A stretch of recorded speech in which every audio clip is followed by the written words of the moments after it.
নাফরমানের কাজে দৌড়াইতে দৌড়াইতে ওই সন্তান যখন জান্নাতের পথ ঘুরে যাবে, জাহান্নামের পথে হাঁটতে হাঁটতে একটা পর্যায়ে সন্তান যখন নাফরমানি করতে করতে জাহান্নামের অধিবাসী হয়ে যাবে, যখন তার ফয়সালা হয়ে যাবে জাহান্নাম, ওই সন্তানকে যখন জাহান্নামে যাওয়ার জন্য অনুরোধ করবে, বলা হবে, ওই সন্তান জাহান্নামের দরজায় গিয়ে দাঁড়ায় যাবে।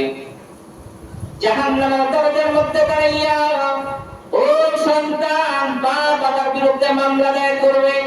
কি করবে? ওই সন্তান মা বাবার বিরুদ্ধে মামলা দায়ের করবে। রব্বানা ইন্না আতানা সাদাতানা ওয়া কুবরানা ফাআদাল্লুনাস সাবিলা।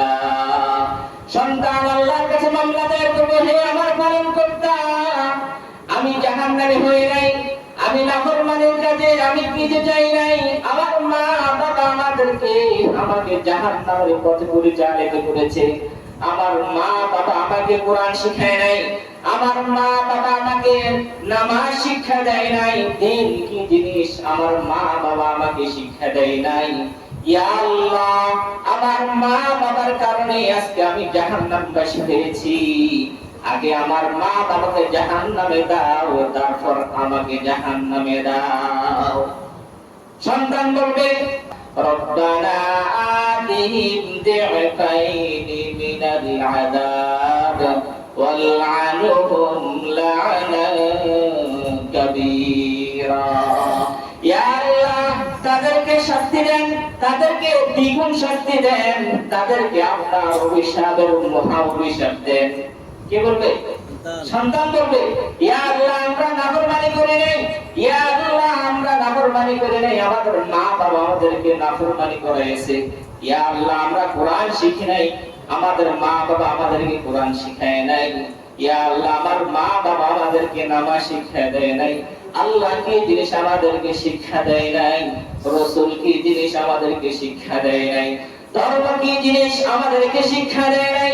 ইয়া আল্লাহ, আমার মা বাবা যদি আমাদেরকে এইগুলা শিক্ষা দিত, আজকে আমরা জাহান্নামবাসী হইতাম না। মা বাবার কারণে আজকে আমরা জাহান্নামবাসী হইলাম। সেই মা বাবাকে আগে জাহান্নামে দাও, তাদের বুকের উপর ভর করে আমরা জাহান্নামে যাইব, নতুবা জাহান্নামে যাইব না। মুহতারাম হাজিরিন, যে সন্তানের জন্য রাত্র দিন মেহনত করে মাথার ঘাম পায়ে ফেলে টাকা পয়সা উপার্জন করে সন্তানকে লালন পালন করার জন্য, সন্তানের মুখে হাসি ফোটানোর জন্য এত কষ্ট আর এত মেহনত, সে সন্তান কিয়ামতের ময়দানে আল্লাহর সামনে মামলা দায়ের করবে।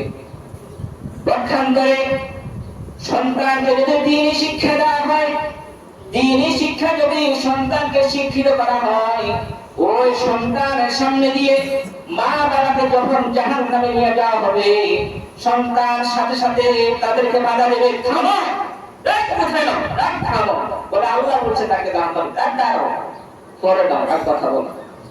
কেন? বলছে না, আমার মা বাবাকে জাহান্নামে নেওয়া যাবে না, যদি জাহান্নামে নিতে হয় আমাকে আগে নাও। কে বলবে? নেক্সট সন্তান। কে বলবে? নেক্সট সন্তানের সামনে দিয়ে যখন মা বাবাকে জাহান্নামে নিয়ে যাওয়া হবে, তখন সন্তান তাদেরকে বাধা দিবে, ফেরেশতারা থামো, আমার মা বাবাকে কেন জাহান্নামে দিচ্ছ? বলে আল্লাহ বলছে, আল্লাহর সাথে আমার সাথে কথা হবে। তুমি কি চাও, কি কথা? বলে আমার মা বাবাকে জাহান্নামে নেওয়া যাবে না, যদি নিতে হয় আগে আমাকে জাহান্নামে দাও, তারপর আমার মা বাবাকে দাও। সন্তান তো জান্নাতের টিকিট প্রাপ্ত। সন্তান কি? জান্নাতের টিকিট প্রাপ্ত। যে জান্নাতে যাবে সে তো জাহান্নামে আর যাওয়ার সুযোগ নেই, তাকে জাহান্নামে দিবে না। তো বলে কি চাও? হয়তো আমাকে জাহান্নামে দাও, না হয় আমার মা বাবাকে জান্নাতে দাও। আল্লাহ পাক রব্বুল আলামিন বলেন, ওই সন্তানের ফরিয়াদকে কবুল করা হবে, সন্তানকেও জাহান্নামে দিবে না, মা বাবাকেও জাহান্নামে দিবে না, সন্তান সহ মা বাবা উভয়কে জান্নাতে দিয়ে দিবেন। সুবহানাল্লাহ।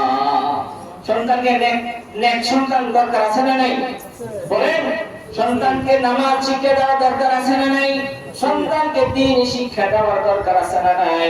যদি সন্তানকে দ্বীনি শিক্ষা দেওয়া দরকার থাকে, 40 বছর বয়সে নয়, 30 বছর বয়সে নয়, 5 বছর 7 বছর বয়স থেকে তাদেরকে দিনই শিক্ষায় অভ্যস্ত করতে হবে।